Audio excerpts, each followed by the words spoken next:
Oke, selamat datang di perkuliahan Statistika 2 untuk program studi Teknik Industri. Nah, langsung saja pada pertemuan kali ini ada beberapa hal yang akan kita bahas. Tentunya yang pertama tentang pendahuluan, kemudian statistika inferensi, populasi dan sampel, serta pendahuluan tentang pendugaan, yaitu ada penduga titik dan penduga selang. Oke, yang pertama adalah tentang statistik dan statistika. Ini sering sekali tertukar ya. Jadi statistik dan statistika itu adalah dua hal yang berbeda.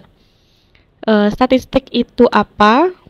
Statistik itu adalah nilai-nilai ukuran data yang mudah dimengerti. Contoh, itu adalah statistik, misalkan rata-rata. Rata-rata nilai elevasi pasang surut air laut di Selat Makassar. Jadi suatu nilai. Kemudian statistik variansi misalnya, yaitu hasil pengukuran tinggi gelombang dalam sentimeter menggunakan Automatic Water Level Recorder atau AWLR. Kemudian contoh yang berikutnya adalah statistik jangkauan atau range antara nilai tinggi padang maksimum dan surut pasang maksimum dan surut maksimum. Misalnya ya, pasang. Kemudian, nah itu statistik. Nah, perbedaannya apa dengan statistika? Oh, ini kurang A ya. Nah, harusnya statistika. Statistika itu adalah ilmunya. Ilmu yang berkaitan dengan bagaimana cara mengumpulkan data, mengolah data, analisis, dan penarikan kesimpulan atas data.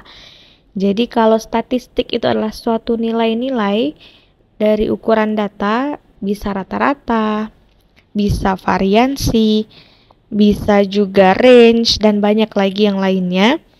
Nah, sedangkan statistika tadi, ini statistika itu adalah ilmunya. Jadi kita berbicara tentang ilmunya, ilmu yang berkaitan dengan bagaimana cara mengumpulkan data, mengolah data, dan seterusnya tadi. Jadi itu adalah dua hal yang berbeda. Nah, bagaimana dengan jenis-jenis statistika? Nah, ini ada dua. Ada namanya statistika deskriptif, ada juga namanya statistika inferensi. Wah, ini salah ya, ini inferensi. Nah, apa pengertiannya? Kalau statistika deskriptif mungkin sudah dapat sebelumnya, itu metode yang berkaitan dengan pengumpulan dan penyajian data. Biasanya di statistika deskriptif ini ada ukuran pemusatan data, termasuklah tadi rataan. Kemudian ada ukuran yang kedua, penyebaran data. Penyebaran. Itu kalau statistika deskriptif. Nah, pada pembahasan tentang materi di statistika 2 ini, kita akan lebih bermain di statistika inferensi, yaitu berkaitan dengan analisis sampel untuk penarikan kesimpulan tentang karakteristik populasi. Jadi, statistika inferensi ini berkaitan dengan tadi ya, pembuatan inference atau generalisasi, atau bahasa yang lebih mudah dimengerti adalah penarikan kesimpulan terhadap karakteristik tertentu dari suatu populasi berdasarkan informasi dari sampel yang diambil dari populasi tersebut. Nah, ini kita bertemu dengan istilah populasi dan sampel gitu ya. Ini akan kita bahas. Apa sih sebenarnya populasi dan sampel? Mungkin kalian juga sudah familiar dengan bahasa populasi dan bahasa sampel gitu. Tapi ini akan lebih kita perjelas lagi karena semuanya nanti akan berkaitan dengan populasi dan sampel. Oke, gambar ini merupakan ilustrasi dari populasi dan sampel. Yang berbentuk seperti awan ini adalah populasi. Kemudian yang warna kuning, lingkaran warna kuning itu adalah suatu sampel. Jadi ini hanyalah ilustrasi, tapi tentunya ukuran dari si sampel ini dan ukuran populasi ini tentunya punya makna tersendiri ya. Jadi populasi itu lebih besar daripada sampel, atau kebalikannya sampel itu lebih kecil dari populasi. Nah, jadi kita misalkan kita punya populasi itu adalah seluruh mahasiswa Universitas Tanjung Pura. Kemudian misalkan kita ingin mengukur bagaimana sih pola atau bagaimana sih kelulusan dari mahasiswa di Universitas Tanjung Pura, masa studi mahasiswa di Universitas Tanjung Pura. Nah, jika misalnya kita, sebenarnya kita punya datanya, kita bisa ukur semua populasinya. Bisa saja kita ambil dari fakultas teknik berapa, fakultas hukum berapa, kita ambil, bukan kita ambil berapa ya, kita ambil semuanya. Dari berapa fakultas ini kita ukur semuanya. Kemudian kita hitung, rata-ratanya berapa, rata-rata di fakultas teknik berapa, hukum berapa gitu, untuk semuanya gitu ya. Nah, itu sebenarnya bisa saja, tapi tentunya akan akan menghabiskan banyak waktu, memakan banyak waktu, menghabiskan waktu, kemudian yang kedua pasti juga biayanya lebih besar. Nah, tapi bagaimana caranya kalau kita pengen tahu seperti itu gitu? Nah, kita bisa menggunakan sampel. Jadi kita ambillah sampel, misalkan nanti ambil di Fakultas Teknik ambil berapa orang, Fakultas Hukum ambil berapa orang, FISIP berapa orang, MIPA berapa orang gitu. Jadi kita ambil sampel. Jadi sampel itu, makanya sampel itu lebih kecil dari populasi ya. Jadi tidak mungkin sampel itu ukurannya lebih besar dari populasi, karena kita mengambil sampel itu dari populasi itu sendiri. Nah, cara mengambil sampelnya gimana? Tentunya sampelnya diambil secara acak gitu, tidak bisa kita ambil kita pilih-pilih yang saya kenal aja deh, misalnya yang kosannya dekat dengan saya aja deh, jadi biar gampang. Nah, itu tentunya nanti hasilnya akan bias gitu, hasilnya tidak sesuai dengan yang diinginkan karena sampelnya kita tentukan sendiri. Nah, makanya kita perlu mengambil sampel secara acak. Nah, jadi ada istilah lagi namanya sampel acak. Nah, sampel acak itu adalah, jadi setiap objek populasi, jadi setiap, misalkan jumlah mahasiswa Untan nih, angkatan 2018 misalnya. Angkatan 2018 itu ada berapa ya mahasiswa Untan? Misalnya ada 2.500 mahasiswa. Jadi ke 2.500 mahasiswa ini punya kesempatan yang sama untuk terpilih sebagai sampel. Jadi nggak seperti contoh yang tadi dipilih dengan cara melihat, ini yang dekat dengan saya, ini tetangga saya, ini keluarga saya gitu. Jadi tidak seperti itu. Jadi semua mahasiswa Untan itu 2.500 mahasiswa itu punya kesempatan yang sama, punya peluang yang sama untuk terpilih sebagai sampel. Nah, bagaimana cara mengambil sampelnya itu tentunya nanti dipelajari di teknik sampling. Ada lagi ya. Teknik sampling itu berbeda lagi. Jadi, bagaimana cara mengambil sampelnya. Nah, dari sampel acak tersebut maka kita akan dapatkanlah yang namanya data. Data itulah pengamatan yang akan kita amati. Nah, dari situlah nanti barulah kita mulai, misalnya kita mau menganalisis A, menganalisis B gitu. Kita ingin melihat rata-ratanya seperti apa dari data yang kita ambil dari sampel acak itu. Itu seperti itu, konsep populasi dan sampel. Semoga bisa dipahami ya. Nah, ini ada lagi contoh. Kalau tadi kita ambil contoh mahasiswa Untan gitu. Nah, ini dicontohkan lagi, misalkan akan dilakukan pengamatan tentang rata-rata produksi minyak di bumi, minyak bumi di Indonesia, salah ya, minyak bumi di Indonesia. Jadi kalau tadi mungkin contohnya di Untan itu masih memungkinkan kok Bu, kalau misalnya kita pakai populasi, semua aja populasi dihitung kan punya datanya masing-masing. Nah, kalau ini sekarang adalah pengamatan tentang rata-rata produksi minyak bumi di Indonesia.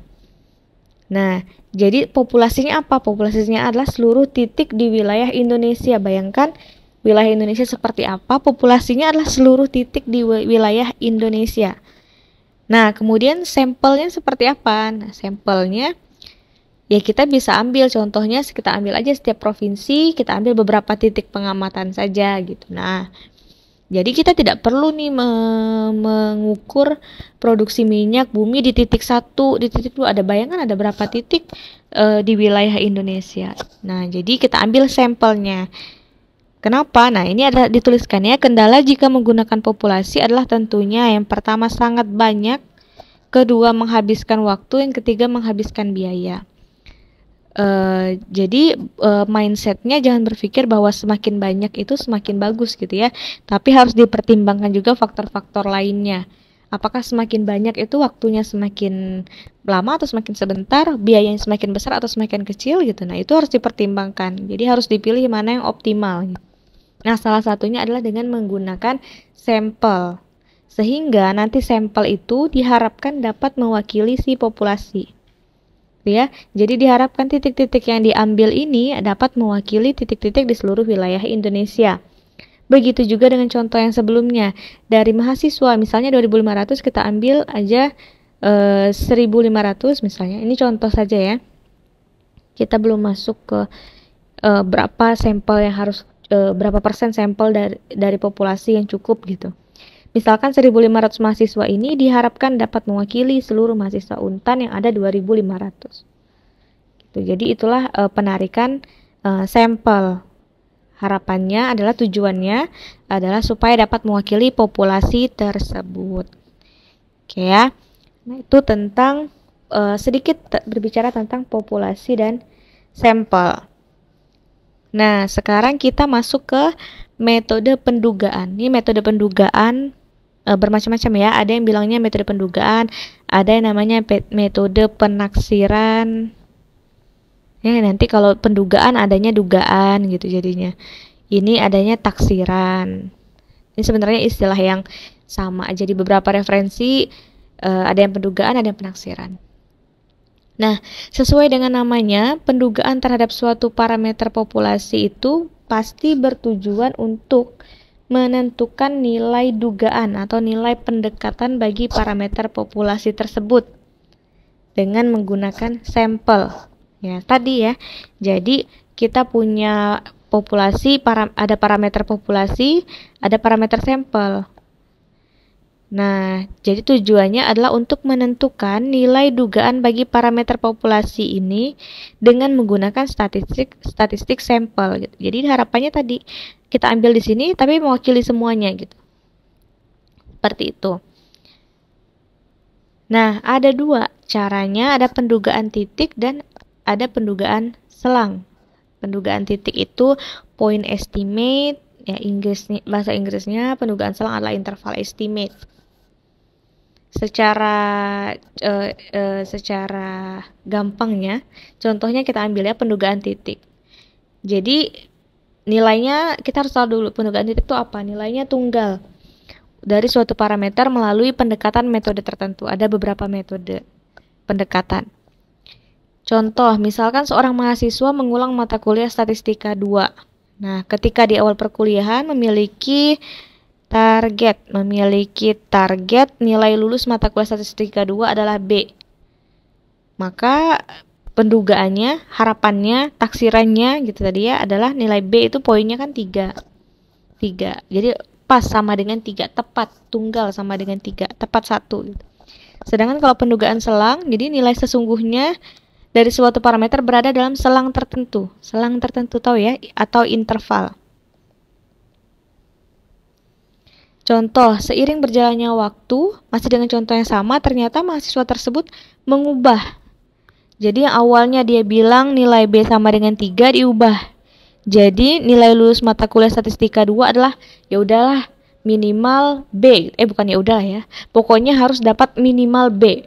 Kalau tadi dia ngira-ngiranya atau menduganya kayaknya dapat B nih gitu. Nah, tapi kalau ini setelah dengan usaha saya seperti ini sepertinya saya bisa dapat minimal B. Maka nilainya sudah tidak sama dengan 3 lagi tadi, tapi 3 kan kalau misalnya B 3, kalau misalnya B plus berarti dapatnya 3,5, kemudian kalau misalnya A berarti dapat poinnya 4. Jadi sudah berupa selang lagi, tidak berupa fix tepat 1 gitu. Jadi berada dalam interval. Nah,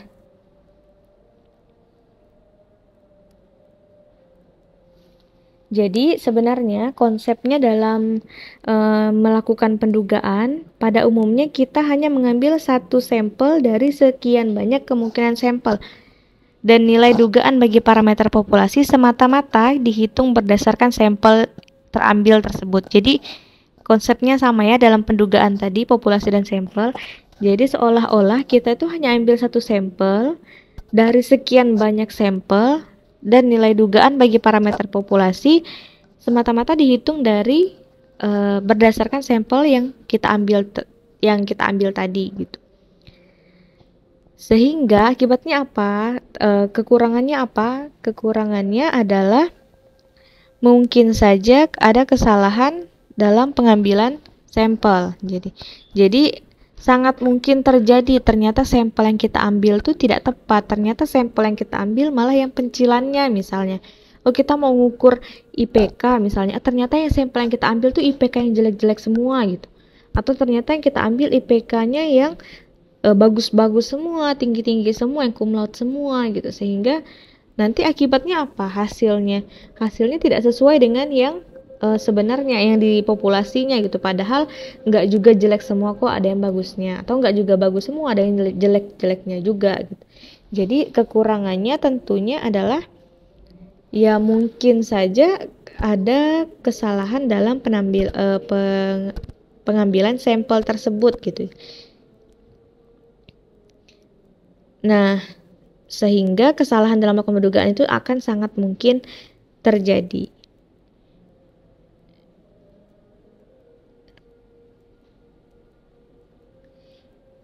Nah, kemudian setelah itu kita masuk ke ilustrasi ya. Jadi tadi balik lagi populasi dan sampel. Pokoknya kita masih berkutat dengan populasi dan sampel gitu ya. Ada misalkan populasi yang awan berwarna merah ini, kemudian sampel yang lingkaran berwarna kuning ini. Jadi parameter populasi ada dua, yaitu parameter rataan, misalnya di sini rataan dan variansi. Kemudian parameter sampel juga ada nanti parameter apa yang menaksir rataan untuk populasi. Juga nanti parameter sampel apa yang menaksir untuk variansinya gitu. Jadi maksudnya sebenarnya populasi ini punya parameter mu sama sigma kuadrat untuk menaksir rataan dan variansi.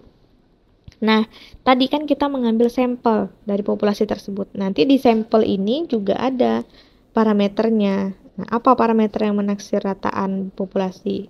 Terus apa juga parameter yang akan menaksir variansi dari populasi? Nah, ini yang akan kita bahas nantinya. Jadi parameter sampel konsepnya adalah parameter sampel menduga atau menaksir parameter populasi. Seperti itu. Nah,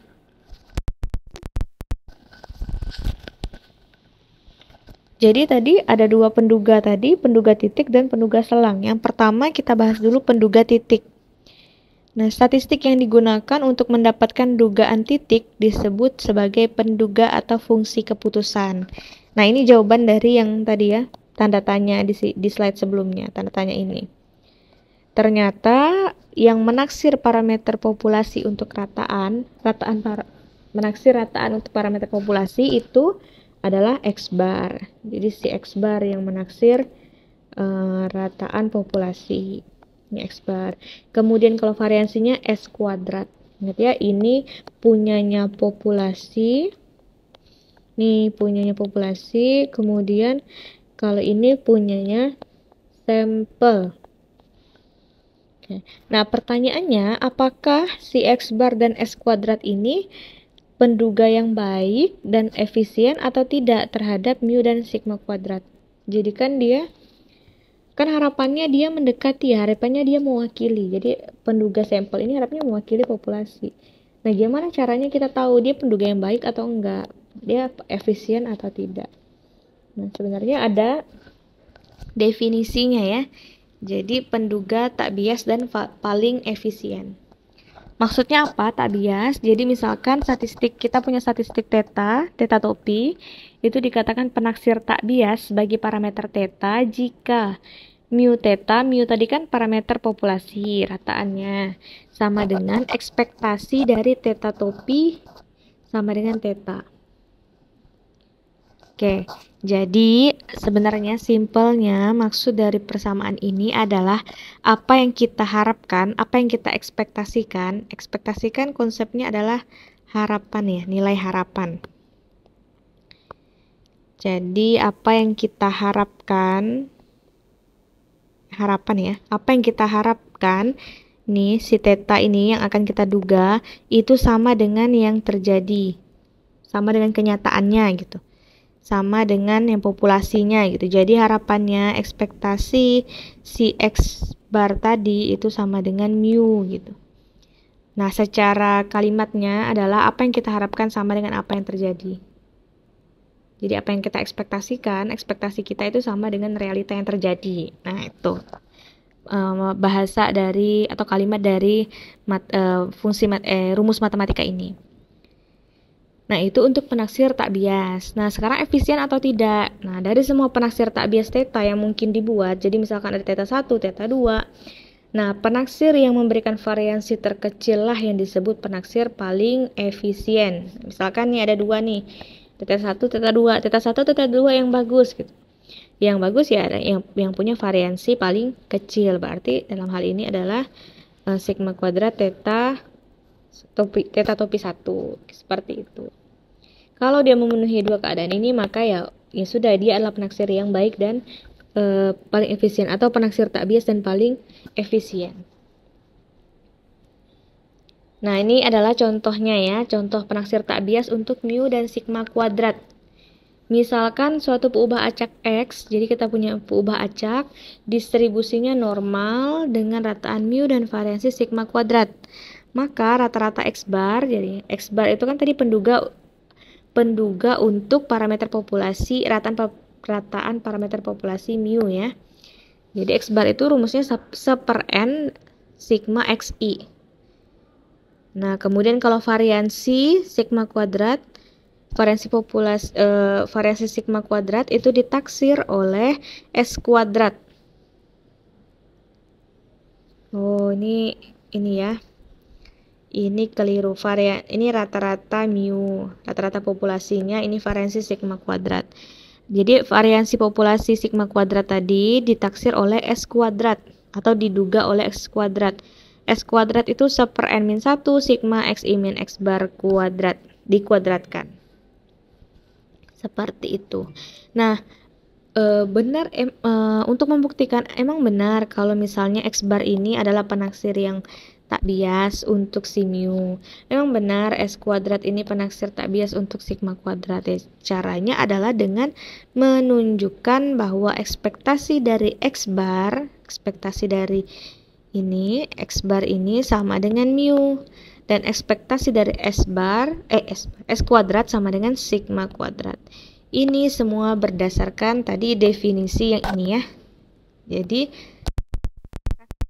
Jadi apa yang kita harapkan, adalah si X bar, si sampel tadi sama dengan yang kenyataannya atau keadaan sesungguhnya si mu gitu. Jadi yang kita harapkan di sampel itu sama dengan yang terjadi di populasi. Begitu juga dengan variansinya.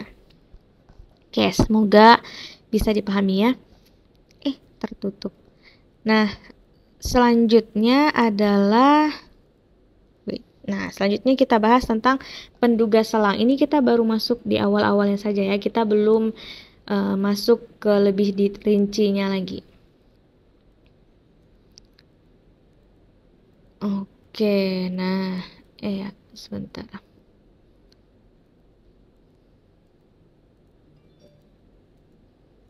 Nah, permasalahan yang dihadapi dalam penggunaan pendugaan titik adalah penduga titik itu tidak punya kapasitas untuk menyajikan tingkat ketelitian pendugaannya. Jadi nggak ada tingkat ketelitiannya. Nah, hal ini berbeda dengan penduga selang gitu. Jadi beda dengan penduga selang. Kalau penduga selang bagi suatu parameter populasi itu dinyatakan dalam bentuk selang atau interval. Ini selang ini bahasa lainnya interval ya. Interval, misal interval buka 0 sampai 1, artinya kalau dari bilangan nih 0 ini 1, berarti ada di selang ini. Nilainya ada di sini gitu ya. Selang yang dimaksud adalah selang konteks itu ya, bukan selang pipa ya. Nah, selang atau interval gitu. Jadi kalau tadi penduga titik kita menduga tunggal gitu, tepat 1. Oke, ratanya 10 gitu. Padahal kenyataannya rata-ratanya 11 misalnya. Oh, berarti kan berbeda gitu. Apa yang kita harapkan berbeda dengan kenyataannya. Nah, itu adalah kelemahan dari penduga titik. Dia nggak ada tingkat ketelitiannya. Berbeda dengan penduga selang. Jadi dia berupa interval, berupa selang. Nah, misalkan ada theta 1 dengan theta 2, theta 1 topi, theta 2 topi gitu. Nah, kedua nilai tersebut, theta 1 topi dan theta 2 tersebut, masing-masing merupakan batas atas dan batas bawah. Ini batas bawah, ini batas atas. Bagi penduga selang si theta tadi, penduga yang populasi itu. Oh, jadi bisa dikira-kira atau bisa, oh dia berada dalam selang 10 sampai 12. Rata-ratanya misalnya. Ternyata kita menduga 11. Ini kan 10. Ini dugaan kita nih, batas bawahnya 10, batas atasnya 12. Ternyata yang terjadi adalah tetanya sama dengan 11. Nah, benar nggak? Berarti benar kan pendugaan kita? Karena dia berada di antara selang 10 sampai selang 12. Nah,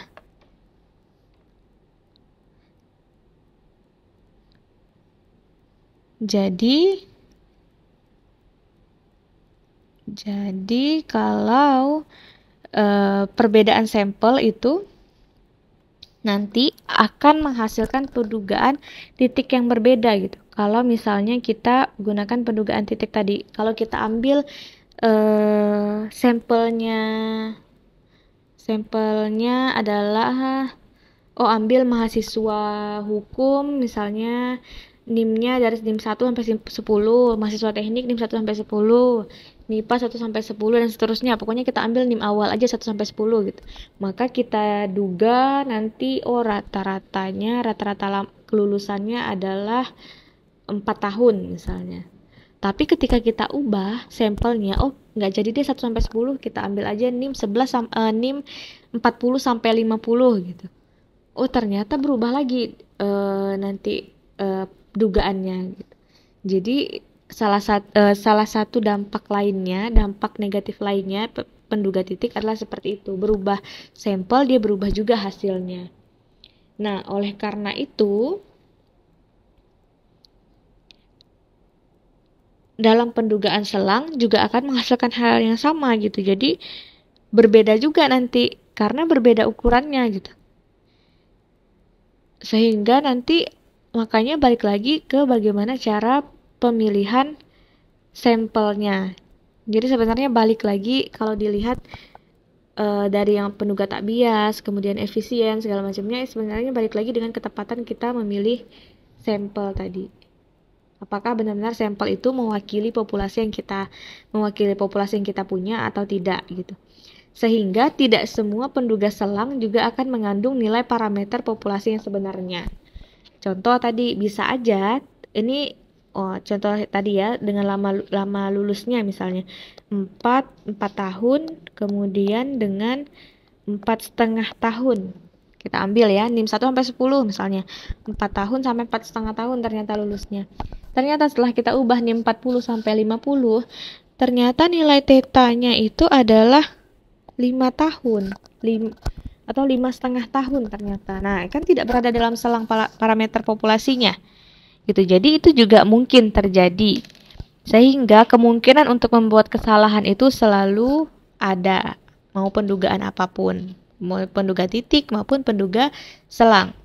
Akan tetapi dengan penggunaan penduga selang, peluang untuk membuat kesalahan itu dapat kita kontrol gitu, dapat ditentukan gitu. Nah, oleh karena itu Penduga selang biasanya lebih dikenal juga dengan nama selang kepercayaan atau confidence interval, karena di dalamnya terkandung suatu pengertian bahwa selang tersebut akan mengandung parameter populasi dengan tingkat kepercayaan atau nilai peluang tertentu. Seperti itu. Nah, kita lanjut lagi, ini hanya skemanya saja, kita akan bahas detail nanti di pertemuan berikutnya atau di video berikutnya tentang skema pendugaan. Jadi di sini kita punya populasi, kemudian yang diduga adalah rataan dan variansinya, mu dan sigma kuadrat ya. Jadi kalau berbicara rataan maka berbicara mu, kalau berbicara variansi sigma kuadrat untuk populasi. Nah, di sini skemanya mu itu ada 3, ada 1 populasi, ada 2 populasi berpasangan, dan juga ada 2 populasi. Sama ya dengan sigma kuadrat. Jadi ada beberapa kondisi sebenarnya nanti. Dan sebenarnya dalam hal ini ada beberapa kondisi lagi yang dibahas nanti. Untuk sampel besar dan sampel kecil itu berbeda lagi. Jadi kalau yang mu 1 populasi nanti ada keadaannya lagi. Ada keadaannya, ini kita hanya review saja, hanya pengantar saja ya. Kalau untuk satu populasi nanti ada ketika variansinya diketahui, ketika variansinya tidak diketahui. Kalau diketahui nanti tabel Z pakainya, kalau tidak diketahui tabel T gitu. Kemudian begitu juga dengan sigma kuadrat misalnya, atau begitu juga dengan 2 populasi nih. Ada sigma 1 kuadrat diketahui, dua-duanya diketahui, kemudian sama variansinya atau tidak sama variansinya tapi tidak diketahui. Jadi ini adalah skema-skemanya gitu. Kemudian kalau sigma kuadrat, kalau satu populasi pakai tabel chi-square. Kemudian kalau 2 populasi pakai tabel F. Ini adalah skema yang sebenarnya akan kita bahas, yang akan kita pelajari di pertemuan berikutnya. Jadi silahkan tadi untuk video ini sebenarnya adalah untuk pematangan konsep saja tentang pendugaan dan populasi dan sampel tadi. Silahkan dipelajari. Dan boleh kalau mau dicari contohnya itu lebih baik lagi. Berikutnya nanti kita akan bertemu dalam pembahasan penaksiran ya, udah masuk ke pendugaan atau penaksiran untuk rataan. Oke, sekian untuk video pembelajaran pertemuan kali ini. Terima kasih, semoga dapat bermanfaat dan dapat dipelajari dengan baik. Terima kasih.